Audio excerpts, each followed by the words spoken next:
Madam Speaker, ladies and gentlemen, everyone watching this round, you just have to ask yourself one question. How has an average person reacted to all of the bad things happening in the world around them? And I suspect that the answer is going to be along the lines of anger and dissent in order to be able to fight the good fight and be the change they want to see. In as much as side opposition calls that not real, they call it like a Disney movie, that literally is what we see if we take a look at outside and take a look at the social spaces that exist around us. That is what's happening in India with people going against Modi and the establishment. That's what happened in Bangladesh, given their ability to pursue certain reform. And that's literally what happened when Bong Bong tried to pull a fast one and try to do some sneaky charter change in order to be able to forward these things that they want. We think, coming from side proposition, the resistance of evil in itself is a good and proof that democracy is alive and well. Because you might not know, it might be new to you, but democracies are not perfect. In fact, all of the rhetoric that we get coming from side opposition is literally a misconstrued sense and expectation of what's literally supposed to happen within the borders of our country.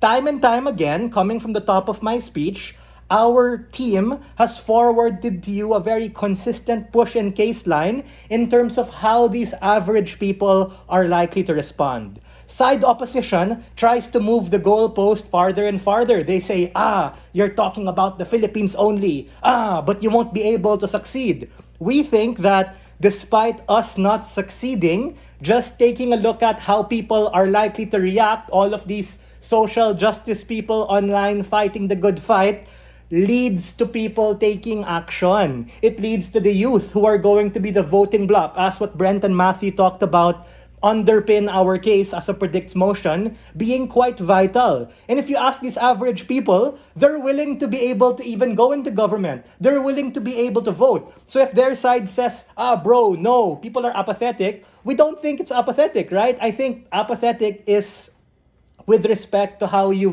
pursue this, but in reality, because of technology, because of how things are so globalized, as what Matthew and Brent said, the world is more interconnected than ever, and people are aware of these things, and people are more willing to be able to champion the very democratic power. But then, in the whip speech and reply, they try to move it again and say, no, it's not that they're apathetic, but these people want to be able to stay. Because if Henri mentioned in her speech that people want to stay because optics, because they want to get funding from the UN, Eddie, that proves our case, right? It literally proves that people want to stay in this democratic system.